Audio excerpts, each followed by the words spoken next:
SoCal Filipinos presents The Cleaning Lady, featuring Miranda, Kwok, Martha Millan, Ruby Ibarra, Josette Canilao, Celena Cipriaso, Bianca Valencia, and Diva Magpayo. Please welcome SoCal Filipinos founder, Jason Lucina. Good morning, SoCal Filipinos. Thank you so much for joining us today for a special treat with a panel with the team that is behind The Cleaning Lady.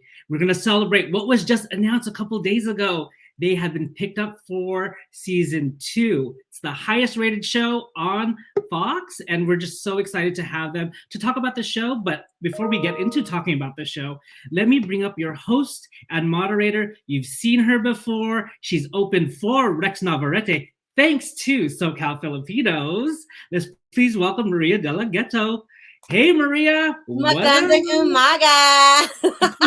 Good morning. How are you? I'm good. Oh my gosh. How are you? Oh, I am so excited. And before we start, happy National Filipino Food Month. Oh, and yes. Today is gosh. National Pancit Day. So all of you, it's SoCal Filipinos, grab a bowl of pancit, whatever it is, pancit malabon, pancit canton, any noodle dish, any pancit dish, and have it today in honor of National Pancit Day. Yes, I had pancit yesterday. Have it again early. today. Yeah, we always do baon, right? Especially like on parties, we're already putting it into the Ziplocs, but that's another story. Oh, well, this time it was to cure, as the Mexicans say, to cure the crudo. Gotta soak up all that leftover alcohol from the night before. Oh my so I God. feel like pancit's perfect. Well, I know the members are really excited, so I'm actually gonna just toss it back to you, but I'll see everybody at the end. Bye, Maria. Have a good one. Bye. All right, y'all. I am so excited. We have like amazing guests for you today. You already know. This is a groundbreaking show. If you haven't watched it yet, you're missing out on life. I don't know what you're doing. But we have members of the cast and crew from The Cleaning Lady on Hulu. So first, I'm going to bring up the editor and writers of the show. We have Diva, Magpayo, and Celena. Let me get this right. Cipriaso, I believe. So yeah, if we could bring. Oh, and also, I'm just gonna do before anything else. Let's do a video preview of the show, so you guys can at least, if you haven't watched it yet. I'm not trying to judge you, but I'm gonna judge a little bit. So yeah, let's do that and check it out, and then just do a little taste.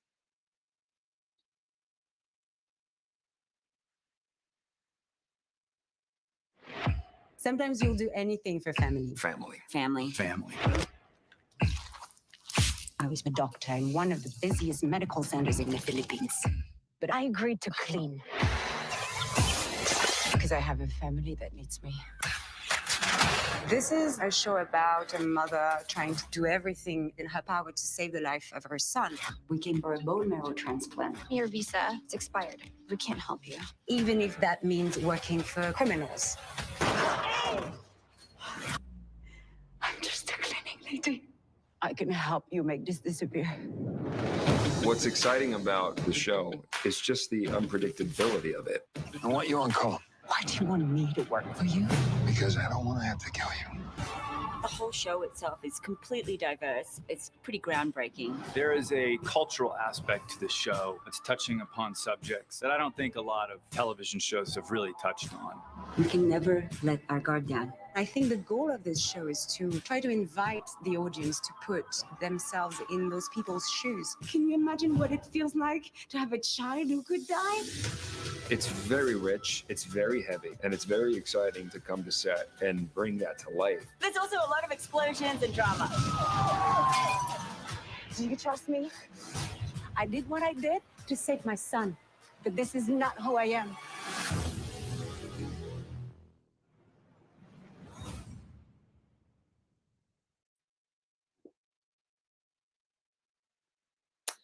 All right, y'all. I mean, I don't know about you, but I just want to watch it all over again.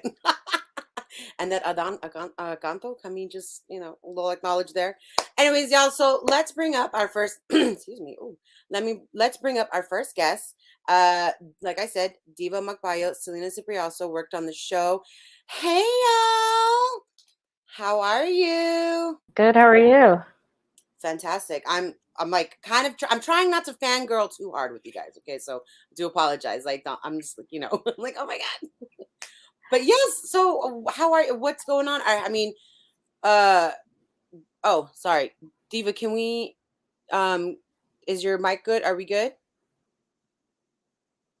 Oh, no, it's muted. Sorry, we're having a little technical issues. Oh, no, Diva, we can't hear you. I don't.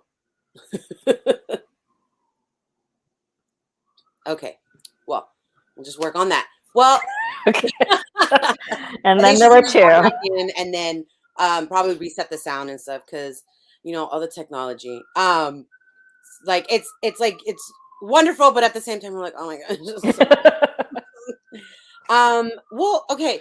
So I do want to talk discuss like a little bit, I guess, like background in your in like TV. Like, is this like what is this like one of your first big shows that you've worked on, or like talk a little bit about like your background, like tell us. No, I've been in like TV forever. So I guess my writer origin story is pretty much layered into being Filipino and being first gen. Because I was raised by my my parents, as all Filipino parents do, are workaholics, and so they were born in the Philippines. My dad from Cavite, and my mom from San Pablo, and so they met and fell in love in Maryland. And then, because they were working all the time, my dad brought over his mom, my Lola, and so she took care of us. And so I actually was born fluent in Tagalog and English. So, but I was more at home with Tagalog because I was super cool. Lala was my best friend. Oh, that's so sweet. But I would go to. I was pretty much like a quiet, silent kid, and so being in kind of an all white, playground neighborhood, you're just kind of the target all the time, and so. This super, and I hope she's a better person now, girl would come up to me every day and call me ugly, and I would just get really, really upset about it, and I didn't know what to do. So I would come and I would say, Lala, what am I supposed to do? And my Lala was like, well, I don't speak English, I don't know what you want me to say. And but she couldn't take me crying anymore, and it's not like we could like afford English lessons, right. Even though I could speak, I just didn't know how to express myself in it. And so my Lala was like, well, let's just like, do the cheap lessons, which is turn on the TV every day. Aww. And so what was on the I wanted to watch like, Nickelodeon. She wanted to watch like All My Children. So like one day we're just like watching All My Children. I'm memorizing all of like Susan Lucci, Erica Kane's like husbands and stuff. And one day like Erica Kane is like in the Canadian wilderness and she's up against a bear. And like the bear is, I don't know, and she's in a fabulous tracksuit. I don't know what she's doing there. And the bear is just roaring at her, artfully cut, intercut like this between me and you, 1980s style. And the bear is like, roar, and she is like, no weapon. She's like, no, you are a filthy beast. I am Erica Kane. You're not going to do this. And then the bear like ran away, and I turned to my Lala. I was like, whatever she did, I gotta do. And my Lala was like, I think she just yelled. I was like, okay, sweet. What do I yell? And she was just like, I don't know, just yell whatever you want back to her. Maybe whatever she says to you, yell in Tagalog. And so ugly in Tagalog is pangit. So, which is even harsher sounding, I think, than ugly. Oh, so yeah. Next day on the playground, I'm just like, closing my eyes and, holding my fist. And she comes up like clockwork. She's like, ugly, ugly, ugly. And I just start screaming, bang it, bang it, bang it, bang it. And then like I open up my eyes and she's running away like the bear. And I'm like, sweet. This is my this is my future television. And what's great is many years later, I told that exact story to the executive producer of All My Children. I was studying writing in New York. I eventually got to work on All My Children, and I got to write for Susan Lucci, who taught me how to stand up for myself. Oh my God, that's so beautiful! And so I got my start in soaps. And then, I thought I was going to stay on soaps till it died or I died. It died first. And then I went into journalism for a bit. And the journalism led me to reconnecting to Diane Paragas, who we ended up working on a film together called Yellow Rose, which was out by Sony. It was the first Filipino-American film by a major studio out back in 2020. Wow. And so that just kind of brought me along this crazy road of wanting to get back into TV. Yeah. And and then like I moved, I just like, wrote all like 20 billion scripts. I moved to LA with my reluctant husband, and I worked at Young and the Restless, and then I was really lucky just to network and get my start as a script coordinator on The Arrangement, and then I just worked on a million shows, and so one of my main breaks was working on Star Trek Discovery. And the room there was really great. Secret Hideout as a production company is awesome, and so. Kenneth Lynn, who was one of the co-EPs on the show, he saw how late I was working every night. So he was like, let me read your stuff. And so that got me eventually, and all of Secret Hideout. And they were just so supportive. And they got me my first break on Clarice. So I worked on Clarice. And then eventually The Cleaning Lady. So that's the long story to that. No, but that's amazing. I mean, that is like my next question was like, did you draw from like personal life experiences with like the writing and like, and you can, oh my gosh, I don't even know where to begin because this show really is like, it's groundbreaking. It's a first of its kind, and like to see oh my gosh, to see the women and stand up for themselves, to these like people in power, like you're just like especially there's one scene where Thony was like, call immigration, go ahead. And I feel like as like Asians we're always seen as the minority, and this is I feel like a show where we're fighting against that stereotype very distinctly. And also it's a show that's like, it's not just, there have been Asian shows out there, Fresh Off the Boat, but like we haven't Southeast Asians and Filipinos as like, I believe we're the third largest Asian American group. Tagalog is one of like the most spoken like immigrant languages. And it's just like, this is the first time that we're actually at the forefront of a show. The Filipino family. And so that's, as soon as I read The Cleaning Lady, the pilot, a friend of mine who's great, one of my friends who got me the job on Star Trek, and then he should be my agent, Carlos Cisco. He is someone I came up with, and he like read The Cleaning Lady. He was like, Celena, he knew that I like my sample was about Filipinos and gangs and everything. And he was like, you need to be reading this. And I read it and I was like, this is where I live. And I called my reps and I was like, you need to get me on this show like right now, like yesterday. And so they worked really hard. I met with Fox and, and then I met with the showrunners like 1 year later because it was put off because of COVID. And it was just like immediate. Like all I had to do was just be myself, and like talk about my experiences. And like I learned a long time ago, especially in the Star Trek room, that my what I was never going to be was the person who knew all of Star Trek. So I had to find David's strengths. And so my strengths were always like my personal story and my background, because everything at the end of the day just comes down to character. And so I dig into my own stories. I dig into family dynamics. That's just kind of where a lot of my writing lives, where a lot of my samples are. It's just like focusing on families. So that's why The Cleaning Lady is a perfect mix of that. It's crime and it's family, but it's mostly about family and the lengths that you'll go through to just do anything for family. Absolutely. Yes, for sure.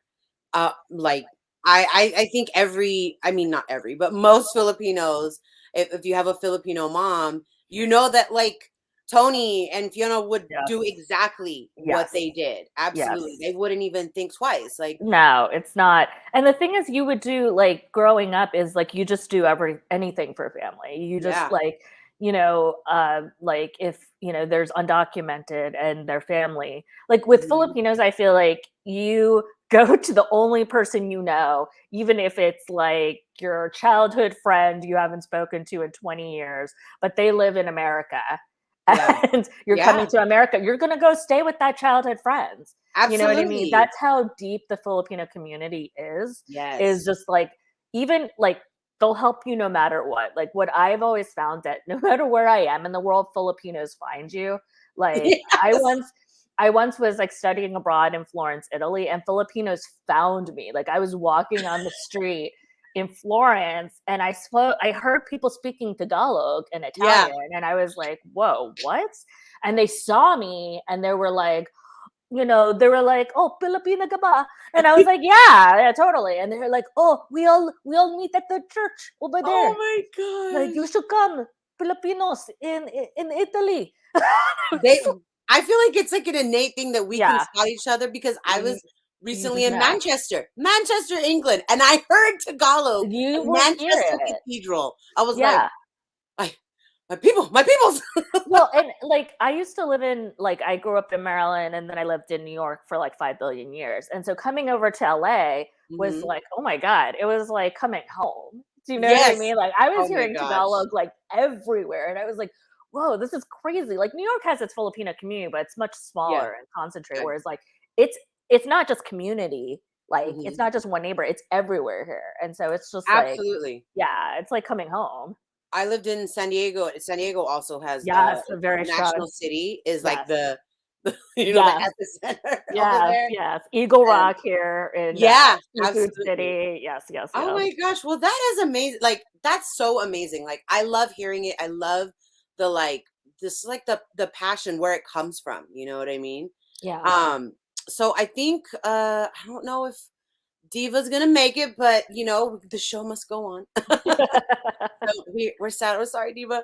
But we are going to. I think we're gonna keep going and bring on our next guest, which will be Bianca and Ruby. So thank you so much, Celena. But we'll be back. Don't worry, y'all. This is where we got plenty more. She'll be back. But our next guests are going to be the music edition. Oh no, I'm sorry. I apologize. Oh no, you're right. All right, okay. Hi, we haven't met yet. Hi, Bianca. Hi, Maria. Thanks so much for having me. Oh my gosh, absolutely. I am so excited. I like my questions for this one was like, okay, this one's easy. So we have Bianca. I'm sorry, please. I just saw your last name and then I lost it. Please remind me of your last name. Oh, it's mine. Valencia. Valencia. That was like the easiest one, and that was the one. I'm sorry. It's all good. Just glad I don't usually wake up for 10 a.m. and I woke up at 8 today, and so I'm a comedian. It's a nightlife for me, but you know I'm here. I'm excited. I'm in music, so I'm a title. Yeah.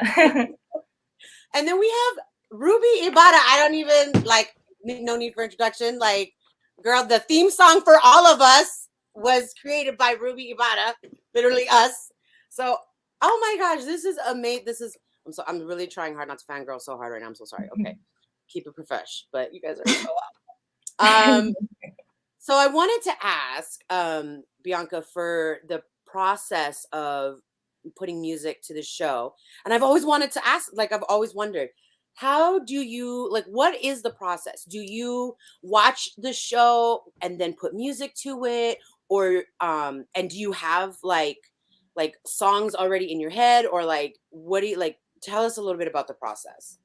Well, first off, I'd like to thank you and Jason again for having us on this panel this morning. This is so awesome. It's really great, especially an awesome way to celebrate our Pinoy month. But I'm actually only representing half of the music supervision team today. So I want to give a quick shout out to my wonderfully talented collaborator, Yvette Matoyer. She's my music supervision partner for this show. Yeah, we're in spirit though. So she says hello to everyone. To answer your question, it's pretty much a collaboration between our creator, Miranda, our showrunner, Melissa, the directors of each respective episode, Yvette, and myself. So it's kind of a collaborative effort between all of us. In this case, it kind of varies from project to project, but for this show in particular, we kind of did it episode by episode.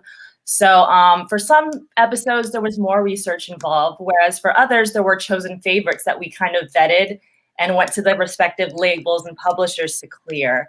But it really helps when the creators of the show and the producers like Melissa and Miranda, they had a very specific musical vision for the show.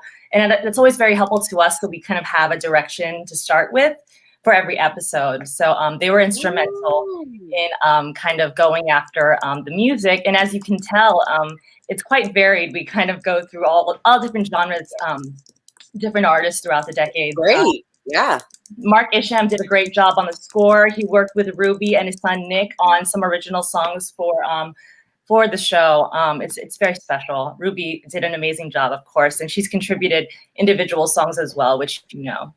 Which was going to be my next question for Ruby. So you actually made songs for the show, like they weren't already what do you call it? Like you didn't have them in your Rolodex. Yeah, that's correct. So I just wanted to echo Bianca. Again, thank you so much, Maria and Jason, for having us. I think this really is, again, a celebration and a special moment, especially hearing the news the other day of a season 2 renewal. And I think too, like thinking about the process and making the music for the show, as you mentioned, Maria, Us was fortunately featured on episode 1, but the rest of the tracks, the rest of the season were all original music, original new lyrics that I wrote specifically for the episodes.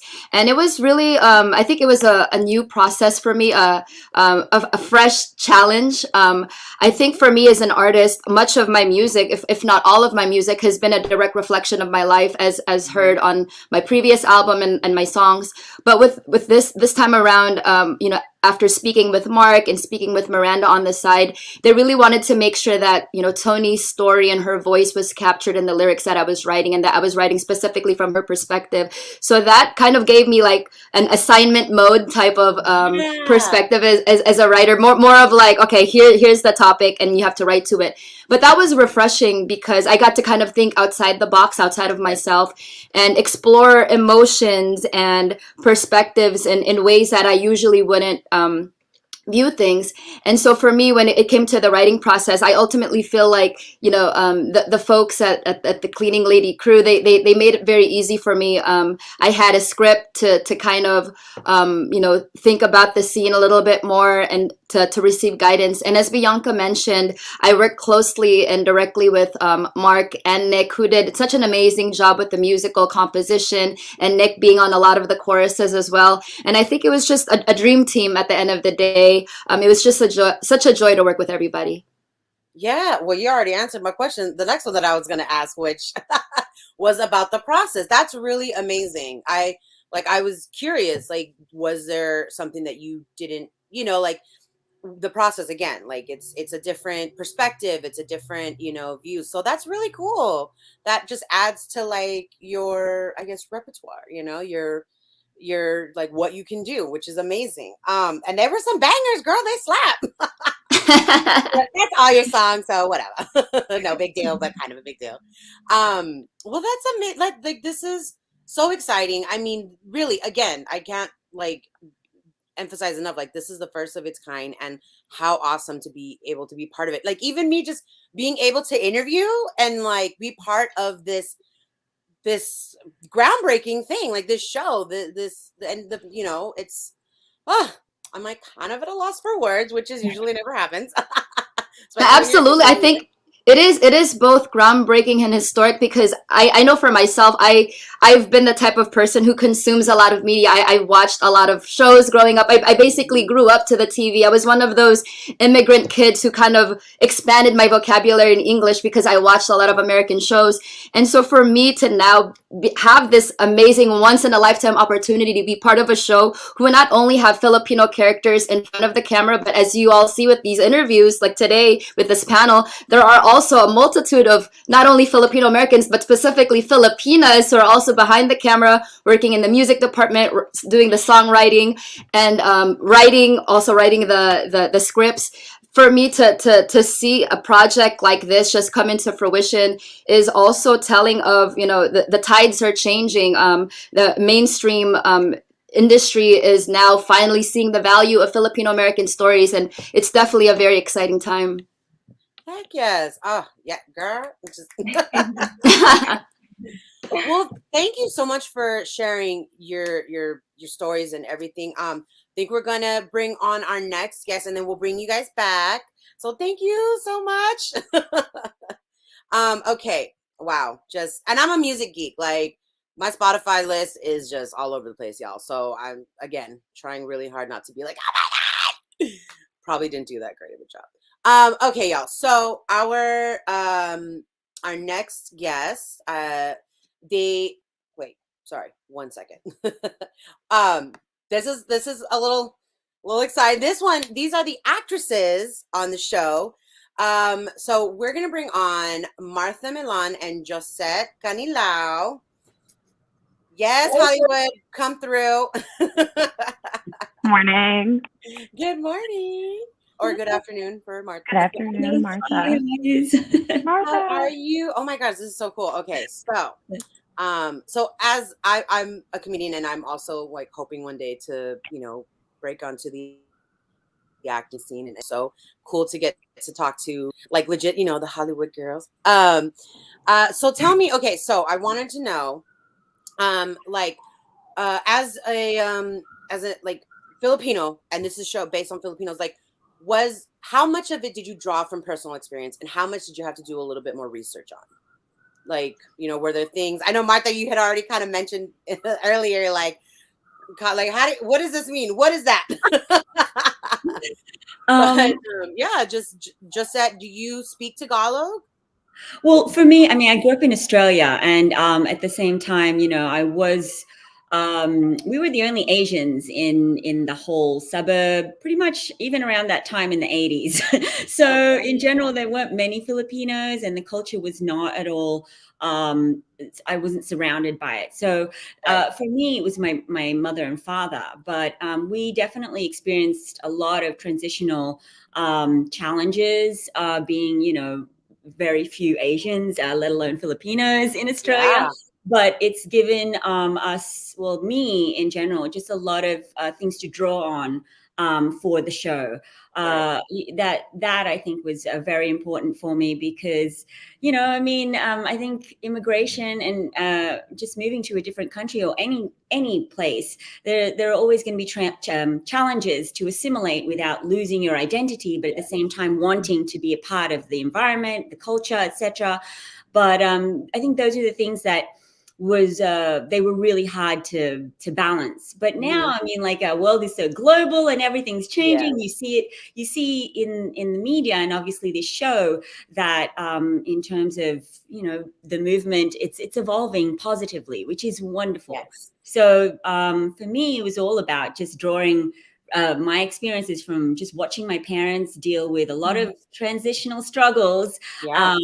And still maintaining their grace and their dignity. And I think that was super important for me. And I really wanted to honor that throughout the show, especially with, you know, the fact that Fiona is undocumented, and it's a reality for a lot of people. And, you know, that's something that I also wanted to make sure that the authenticity of that fear and that constant, I guess, challenge as a single mother as well, was really at the forefront of the show, regardless of, you know, just they were just extraordinary situations. So we had to, I think it was about grounding it in the family values. And so that's and yes, thank you. No, absolutely. It was I guess jarring, but not, because, you know, I live in Southern California. I grew up in LA most of my life. And I like being in, like, seeing that or hearing that versus like seeing like the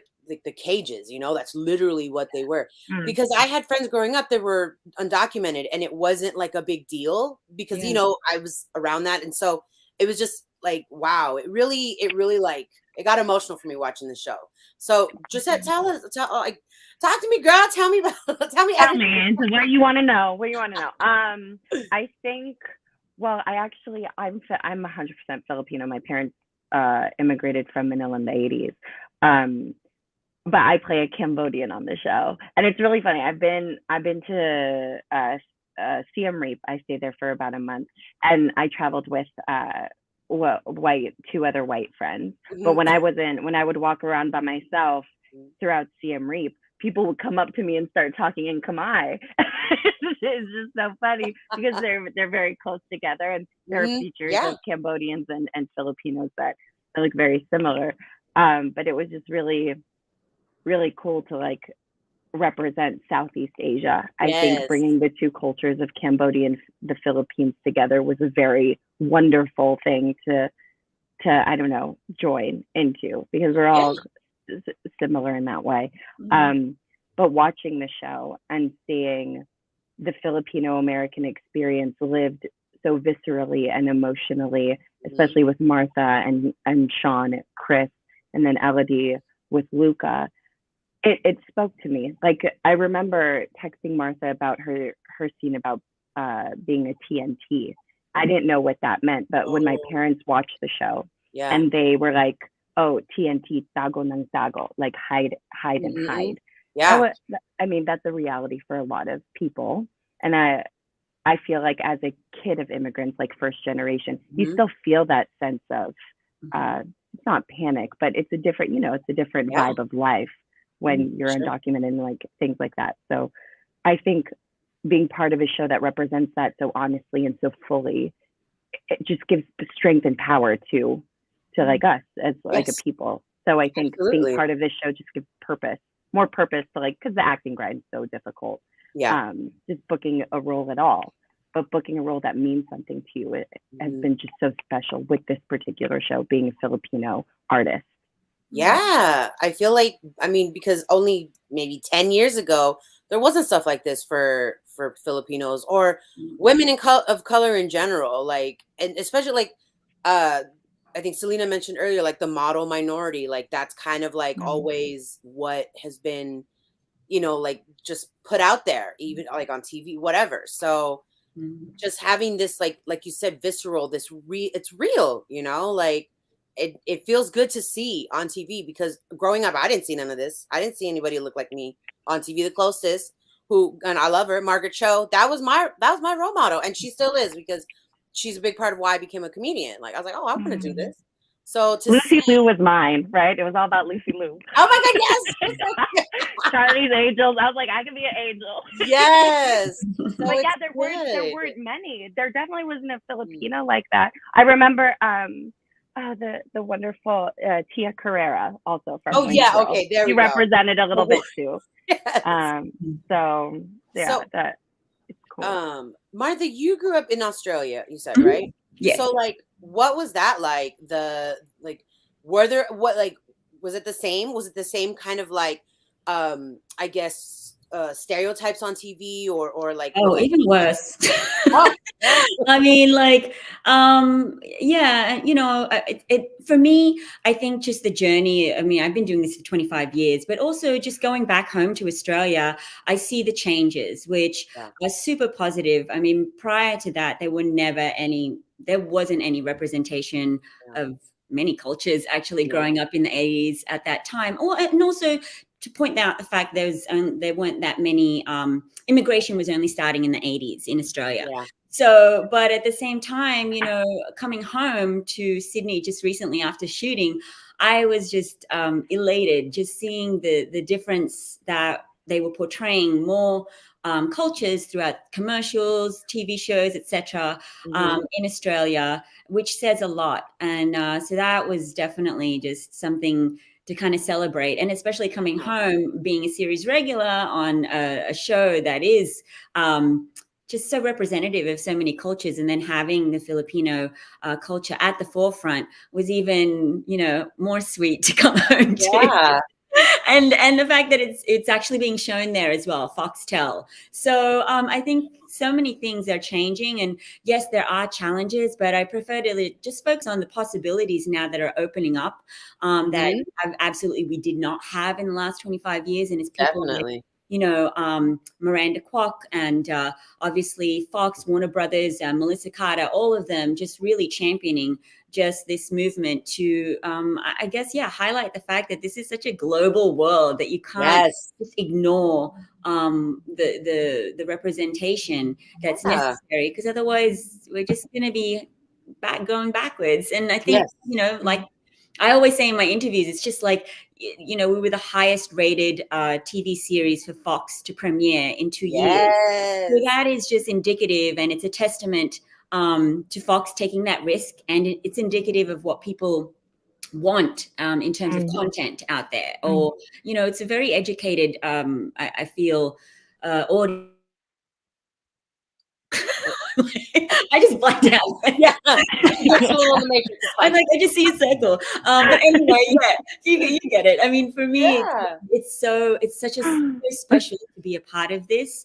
And at the same time, just the content that the writers have given us, it's just so rich for an actor to go through, and blissful every minute. So I'm just so grateful it's a whole dream team of just creativity and diverse representation throughout the whole show.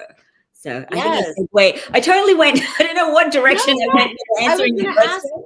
About like the on the set, like how like it must have been like family, you know, just hanging out. And like, did y'all have the Filipino food? I heard Jollibee was on set. I didn't have any Jollibee, but Marie Jamora, the day when she was directing, she brought all bibinka, everything on set at the end. And oh my God, it was just like, I was like, I'm going to get like the sugar rush of just implode. So I'm curious about the audition process. So how did that work? How did that happen? Like, was it extra stressful? I feel like I would be like, I need this role because I need to be at the forefront of the representation, you know, like, I feel like that would be like the extra. That I'm also really neurotic and have a lot of anxiety, but yes, no pressure. All of us do. I will say we all do. All of us do. Yeah. I'm sure. Go for it, Josette. I've been talking forever. So. Oh my God, no! But I mean, Martha, you Fiona. So, like, right? I will say that my first reaction to this project was like, thank God! Like, thank God, there's something there that I like relate to without trying. Like, thank God, there's writing for Filipino people that aren't like stereotyped or cliched, that really truly want to invest in sharing a personal experience, a hard experience, but a beautiful experience in a strong, empowering way. That was my first reaction. And then my second one was like, yeah, let's get it. Let's try to get in there. But mine was basically like a tape I sent in during COVID. And I hear back that I booked it. Oh, I'll never forget. It's like winning the lottery when you find out you like book something, right? And if anything, and this was just tenfold because it mattered in a different way. And then I flew out literally dawned the next day. I work at a restaurant. I closed the restaurant, slept for 2 hours, flew out, and then was filming the next day, and then was back and forth between New Mexico and LA for like about a month. And it was like that set and that environment was the most like loving, supportive, professional environment that I've experienced. And I'm very, very grateful for that. Yes. That's amazing. Yeah. I was able to like feel like my fullest self. And every time I like got on set to work, there was so much joy present in everyone involved. Yeah. I agree. It was such a wonderful set. And I wish I got more scenes with Martha. I know. We just, all we did was just look at each other and like, yes. Like, you were one of the first ones who was like, hi, like, it's so good to meet you. I think you were rushing to your trailer and I was coming on to set. You're like, oh my God, hi, welcome. And I was like, oh my God. Yeah. That's so nice. I was always just excited to see any actor just, bringing it to set. I mean, for me, my audition process was different. Like, I mean, I had to go on tape, but I was in the bathroom during because I mean, I'm sure people have already know this and it's kind of getting old, but yeah, it was COVID.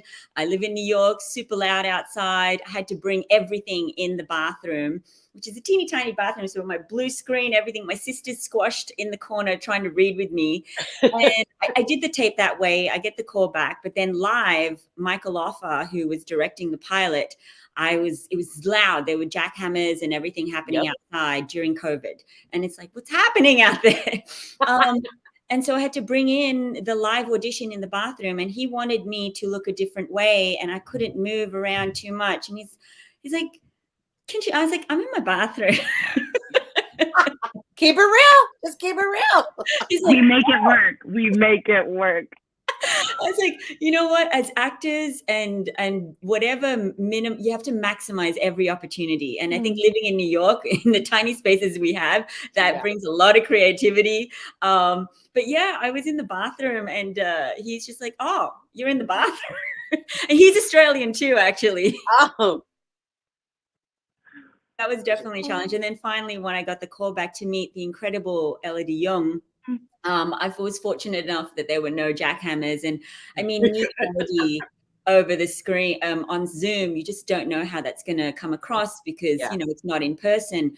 But we just clicked really quickly. I just her energy just transcends. And as a powerful an actress she is the same level of energy as a person. So it was so kinetic, and our humor, we have the same humor. So straight away we already knew that we were like, yes, season apart. And to this day we're very, very close, and so fortunate to have that connection with with your actors and people that you work with, because you have so much trust during those really emotional scenes that you can give it your all. And that includes the crew as well. It's about just kind of giving the same energy to everybody so that everybody can be the best that they can be. So it's just it's a beautiful, beautiful set to work on. So I love hearing it. Oh my gosh. Thank you so much for sharing. Honestly, this has been amazing. I love hearing the background stuff. That's my favorite. Like what goes on behind the scenes. So thank you. That little chismis side of me. We all love chismis. Almost. It's the best. Spill the tea. Spill the tea. Yes. So we're gonna actually do another preview of the cleaning lady so that everyone like just tuning in can see that.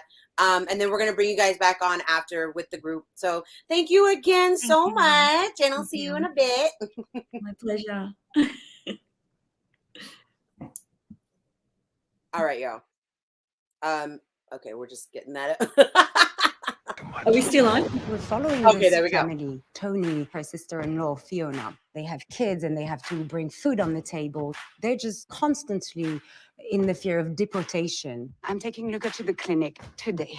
If you march in there, you talk to the wrong person, you're screwed. We need to stay invisible. The relationships within the families, that is what holds these people together, is just wanting better lives for each other. And under the circumstances, it's constant struggle to maintain that. I'm gonna have to take him to the ER. I'll call you from the hospital. The ER.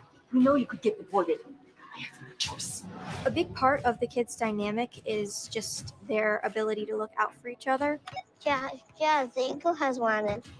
Copy. Jazz is Tony's niece. I like to think she's the glue holding the family together. Chris is the son of Fiona. The relationship, it's very relatable to a lot of young teenagers and mothers. It's quite the emotional roller coaster. I just wanted what was best for you.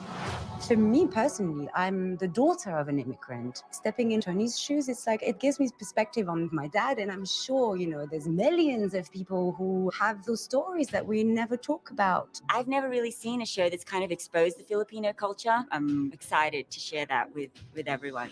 Magsaralan ko, Luca.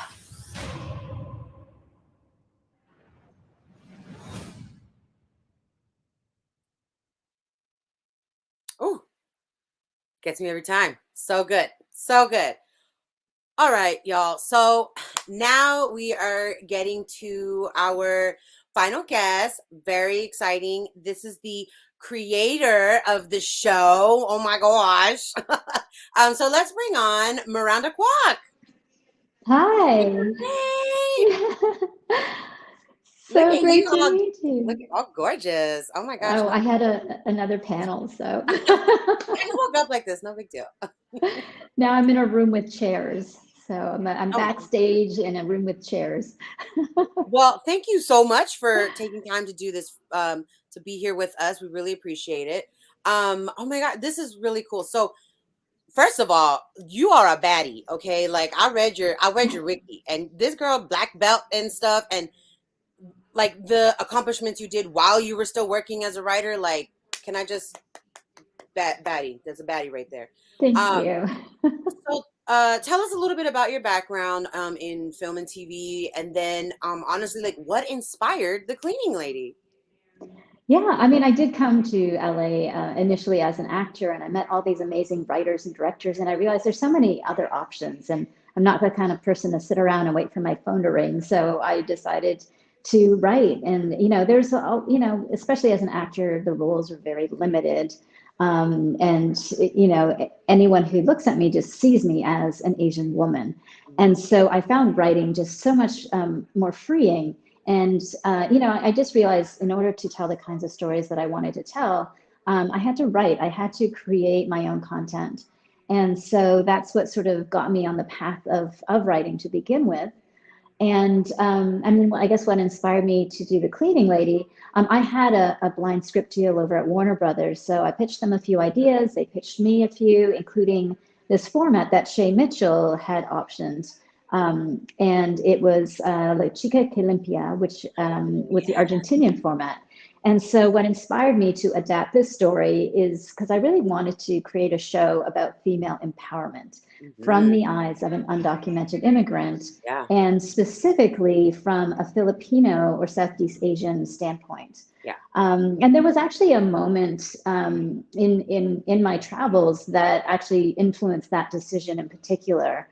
And it was, I was traveling in Hong Kong maybe 20 years ago, and it was like a Sunday afternoon, and I turned a corner, and there were thousands and thousands of Filipinos congregated on the street, but they were sitting on like cardboard boxes that were flayed open, or like plastic bags. And the reason is because it was Sunday, and it's their only day off, and they don't have any homes, and they didn't have money to spend anywhere, to go to a restaurant. And so they would just meet on the street. And honestly, it just really affected me and really struck me that these people who are, a lot of overseas Filipino workers, they're being treated like second-class citizens. And it's something that really impacted me when I first saw it. And then even 5 years ago, when I went back to Hong Kong, it was the same thing. And it actually, the problem got worse, and it was like all over the city. And it's just now become a part of the culture and a part of the life. And instead of, doing something to help the community, it just is what it is. And so when I was adapting this project, I really felt like telling a story from the Filipino standpoint was really important. And even when we cast Elodie, we didn't want to, and Elodie is a fantastic actor. And so we didn't want to have her play a Filipino character when she wasn't herself Filipino. And so the solution to that was, okay, we'll have her be Cambodian, because she is. And but then she went to medical school in the Philippines, met her husband, and that way we can still have a Filipino family really at the heart of the show. So it really worked out, because now we can basically showcase both cultures, and a lot of cultures on the show, but stay with the core of this Filipino Cambodian family. Yeah, I mean, and I really think it is just even more so of an accurate, portrayal, because the Filipino diaspora is so, like, we are all over, like you said, and we're all really like blended, like we're mixed. I mean, there's like a huge Chinese population I have a friend who's ethnically Chinese, but culturally Filipino, because he grew up there. I'm half Filipino and half Mexican. But I was actually born in the Philippines, and then I was raised in LA. So there's like just so we're not just like one. I mean, our whole thing is like we are like mixed it from everything. So I really appreciated that aspect of the show. I thought like, oh yeah, of course he's half Cambodian. Of course, she went to the Philippines, you know. So I thought that was amazing. I thought that was a nice little like, you know, just a little extra, you know, in there on top of it being Yeah. about Filipinos, but like the mixed Filipinos and stuff. So it was really cool. Absolutely. I think that there's a preconception, you know, people who haven't traveled as much who think that if you're from a certain place, you know, if you're from the Philippines, you have to be Filipino. And it was, again, about broadening people's perceptions and showing that, you know, we are all so multidimensional and being able to showcase that in many ways. Yes, absolutely. And so were there like challenges with like the casting? Because I mean, like we've said this already a million times, but I can't stress it enough. Like this is the first of its kind. It's a groundbreaking show. There's nothing like this on television. So were there challenges with casting? Like, was it hard to find Filipinos? Was it hard to find Southeast Asians? Like what kind of challenges were there in the casting and the production? Yeah, I mean, there were certainly challenges in finding people. I mean, fortunately, when I pitched this to be a Filipino or Southeast Asian character, that was embraced by Warner Brothers immediately. And then, you know, after I developed the show for 5 months with Warner Brothers, we pitched to Fox, and they also embraced that. And in 2020, we were actually the first drama picked up by Fox that year. And they said to us, you know, we know that we will probably have to find 2 lesser known talents to play Thony and Fiona. And we welcome, you know, that challenge and also really are excited to find new voices and new faces. And, you know, we'll just surround them with, you know, more familiar faces. So they embraced that challenge as well. And, but it did take some time because, only because, you know, we presented a few different options, but because there haven't been many roles for Filipino characters, you know, the actors that we were looking at had less experience than people are used to lead a network show. So for them, it was taking a risk. And what is really fortunate is that now, you know, we've had such an amazing response and such a wide audience that has completely embraced these characters. And what's fantastic is that's really proven that there is a lot of untapped talent. There's a lot of Filipino talent and other ethnicities as well, who can do it, who can totally pull it off. I mean, our cast is absolutely amazing, incredible. And everyone has fallen in love with Martha and Elodie. You know, it's really been amazing. And honestly, every script that we turn in, they're like, okay, how can we get more Thony and Fiona? So they recognize, like, there's, you know, the crime drama is really fun. The Vegas of it's fun. But the heart of the show is our Filipino Cambodian family. And that's what's been so amazing to have, like, 5.3 million people tune in the first 7 days. And the statistic just came out with the announcement that, you know, 11.9 million people watched the pilot. So yeah, that I think it was just incredible. That is incredible. My gosh. That is, wow. They've been sleeping on us for too long, Miranda. That's what that was. Like, we don't just do karaoke. We can do other things. We like to act and sing, you know. That's wow. Congratulations, season 2. I mean, how exciting. I'm ready. Girl, I'm ready. Give me some more of that Adan Canto. He is so fine. He is, and he is a sweetheart. He is just a good soul as well. Yeah. I love it. I love it so much. Oh my gosh. Well, I think we were gonna bring on everybody and kind of get like a little group chat going. So but thank you for the one-on-one. Like, amazing. This is so awesome. Like, thank you. Oh, so cool. Hey y'all. Hey. All right, so we're gonna kind of like close it up, like start to close it up a little bit. I did want to ask everyone about since it's officially we're doing, what is it, Filipino Food Month.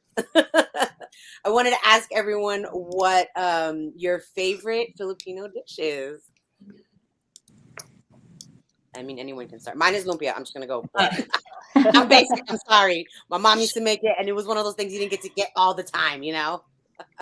Mine's dinuguan, and the reason I know everybody's like, You're going like Filipino Like, deep for real? here. my mom would say it's chocolate. Just eat it. And then I thought the whole time I was eating kind of chocolate when I was young. And I didn't realize it wasn't. But it's still one of my favorites. One of my titos said about the niguan, like I was like just I don't know, like growing up Filipino, like you just look for meaty sauces to put on your rice. So it's just like all about the sauce and the rice. And so I just was like putting on this meat sauce on my rice that was black. And then my brother, my kuya, was like, "Do you know what that is?" And then one of my titos was like, "No, don't tell her. She is a true Filipina." And then I was like, "Oh, this is like, pig's blood. That's cool." No big deal. No big deal. I'm just a true Filipina. That's awesome. Anyone else? No. I had an amazing lechon. Is it? I went to the Philippines, and there was actually a super typhoon that happened, and my husband and I got stranded on an island. And so when we were finally able to move to our next destination, we didn't have the tour set up, and we met these amazing friends on the ferry to the next island, Erickson and Anime Tolo, and they brought us on their family boat. It was or I think her uncle had this catamaran, and while everyone else doing the tours had just like, the regular kind of tour food, they brought on this lechon. and it was amazing. So it's like, fresh off the roaster. It was fabulous, and it was like, all wrapped up in the lemongrass and everything. It was amazing. Oh wow. So Diva, we finally got you on. Is your sound working? Hi, is my can you hear me? Yay! Yay! Can you hear me? Oh yay! So my favorite dish is fish sinigang. The way my dad makes it with he uses like tamarind and like those really skinny fish that I don't know I don't know how to say the Filipino name, but it's amazing, and like tons of the leaves from the bok choy. Oh yes, love sinigang. My favorite, I think, is sinigang baboy, the pork. It just adds that extra flavor. It's a little greasy, but it's delicious. Well, since we got you on here, Diva, I was gonna ask everyone, so we can start with you. Tell us a little bit more, tell us about what does it mean to you to work on this groundbreaking show? What are your feelings? How's it been? It all through it has been like an amazing experience in terms of because Miranda and Melissa brought together this fantastic story that they were able to, bring together all these talented people and then to see the response, because I have to say, when I was working on it, I was like, this is great, but nobody's going to watch this, And then when we got the pilot, when the numbers came in for the pilot, I was like, oh my God, I love this. This is fantastic. And when we found out that they were actually going to, pick it up and, let us do some more episodes, I was totally doing the happy dance. So from Miranda and Melissa, I hadn't even been hired yet. I was just like, yes, this is going on. It's happening. You were still hired. Diva was on the pilot, and we're like, absolutely, we're going to keep her with us for sure. She's been amazing. Yeah, it was such a blessing to be part of it, and then to be a part of the circulating energy of all these really talented people is amazing. Yeah, I mean, I'm a comedian and I'm on the scene, I'm on the ground, doing the shows and the mics, and for every, I don't know, 20, 30 people, I might meet one Filipino. It's like a Filipino woman, rare, very rare. So I'm to see so many Filipino women doing that, working on this show, and this is all of this, it's it's inspiring. It just feels good, so the representation, you know what I mean? How has that has that changed your daily life? Like, what's going on, like, I guess, with your feelings about the representation? Have people come up to you? Like, talk about that a little bit. Well, definitely for me, my family and friends are just like, we are so engrossed in this where we love it. And I think part of it is the same thing of like having people with struggles that we know about being put into drama, that we can watch and seeing how different responses are going on. So that's fantastic. So from my end, that's what's happening. For sure. That's amazing. Like, oh, sorry. Was someone saying something? I was going to say, I think it's a really, people underestimate the emotional experience of what it's like to hear Tagalog and to hear like I have like, I've been on TV shows before, but it's been this show that has like all my family talking, that has my mom asking me if the lead is going to end up with the mafia guy. I'm actually having cousins and aunts coming out of the woodwork that I haven't seen since I was 5. Oh my God. Finding me on Facebook being like, I'm related to her, or I'm kind of related to her, and I think that's my niece, and she's a part of this process, and it's like, it's great, and it's all these very emotional responses of like, we heard Tagalog on our screen and we started crying, that it's a powerful experience.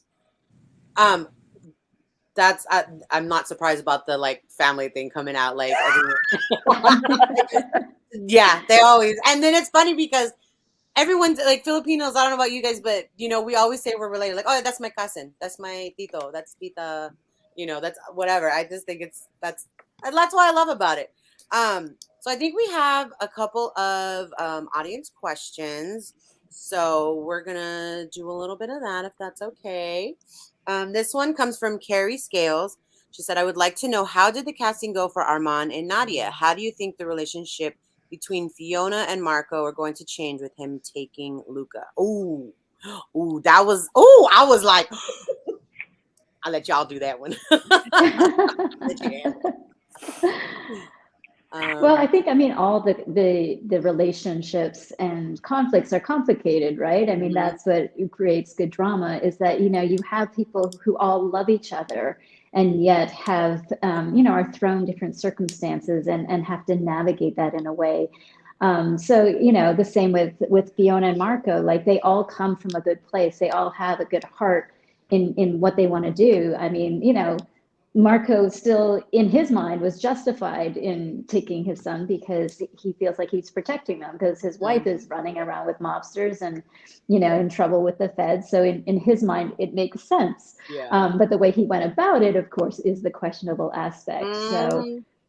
This is what I love, that Miranda's always championing Marco, because all of us are just like, oh, Marco, why did you do that? I was like, he saved the money? That was your rebuttal, sir?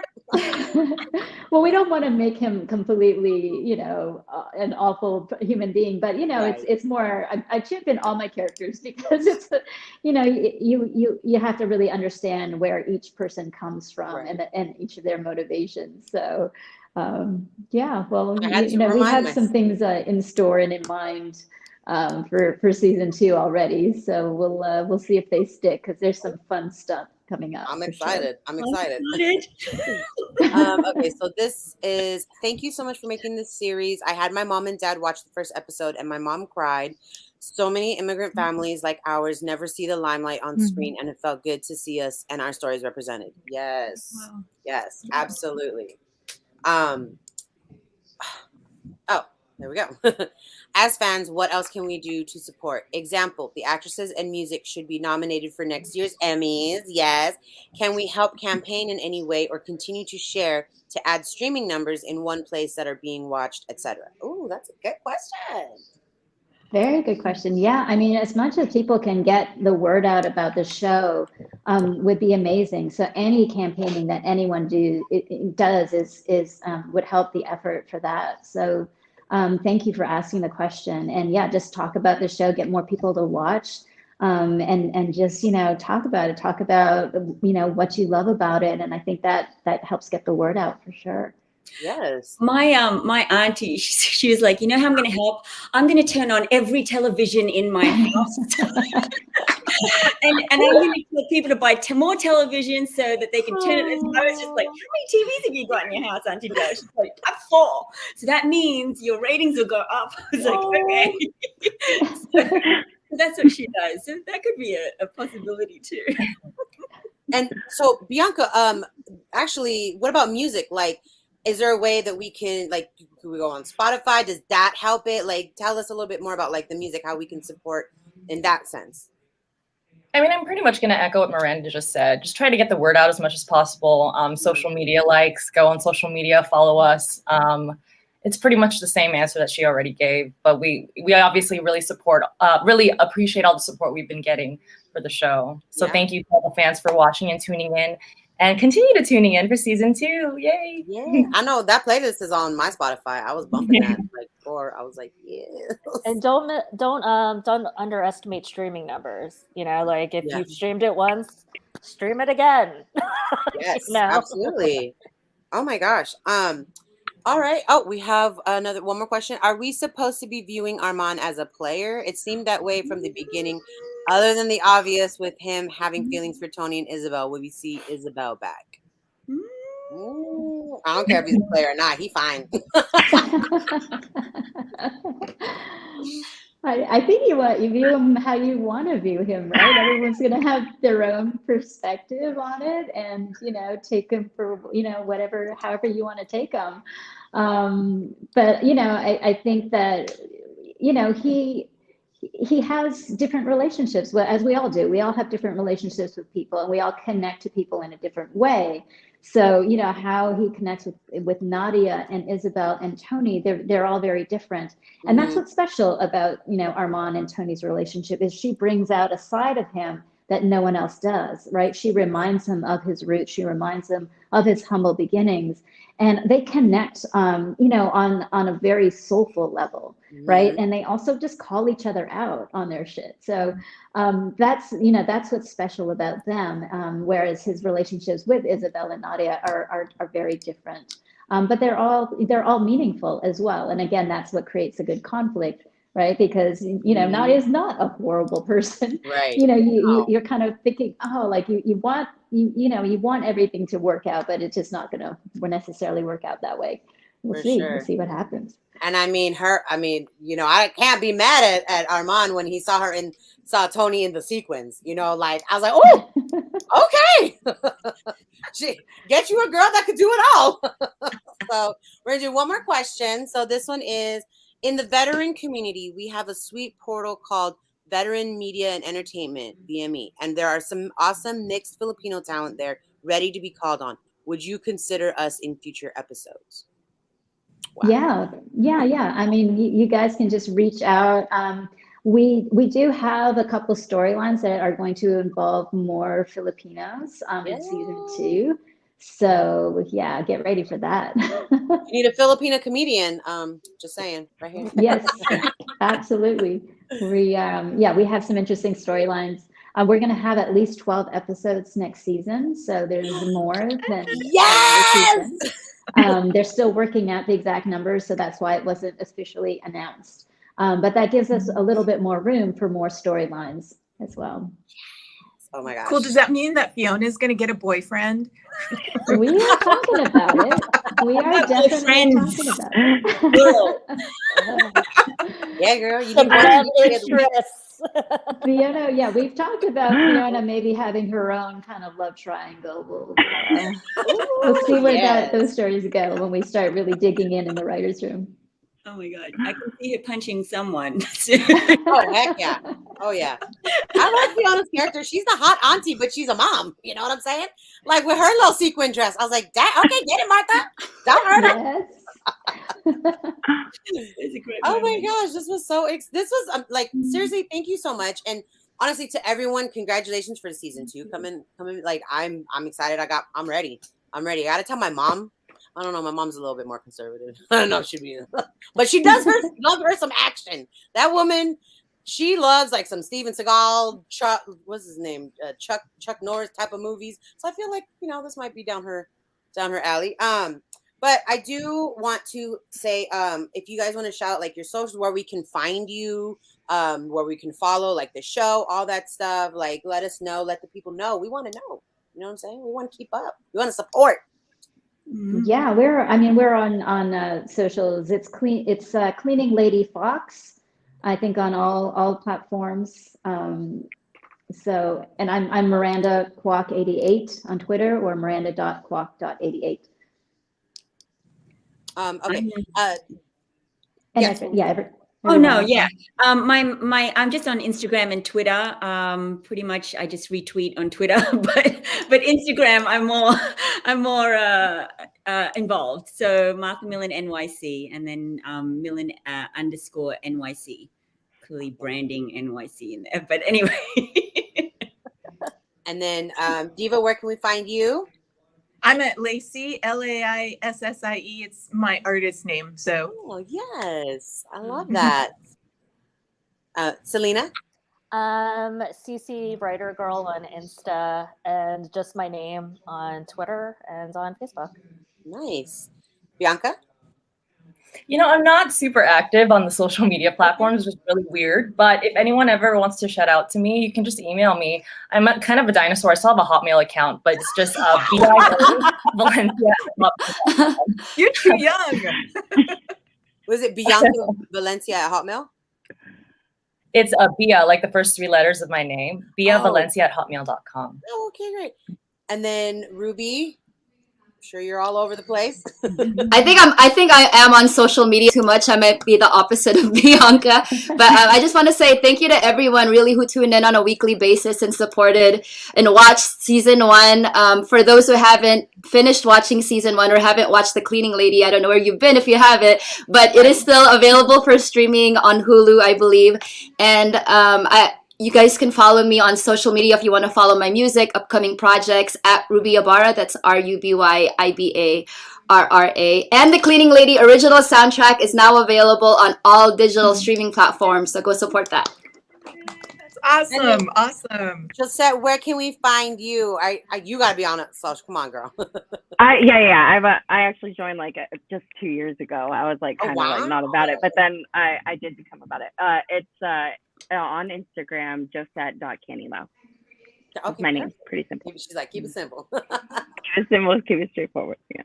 All right. Well, so I think Jay's gonna come back on and help close us out. Oh my God, this was so amazing. Seriously, thank y'all so much. Thank you so much. Oh, thank you. Yeah, thanks for having us. This is great. No, thank you all. I mean, Maria, thank you so much for hosting. To everybody that's on here from The Clean Lady, to these powerful AAPI Pinays, thank you so much for bringing representation to the TV, to our small screen, and whatever I could do to get you guys, or you ladies, I'm sorry, Emmy nominated, I got your back. But thank you to everybody that's watching. This is a first of series of events that we're doing. We have another event this afternoon. If you'd like to join us in Oxnard at the Island Pacific to celebrate National Pancit Day. So like I said in the beginning, go grab a bowl or join us at Island Pacific later today at 4 p.m. And again, thank you to our guests, and we will see you next time. Have a good weekend, everybody. Awesome. Thank you.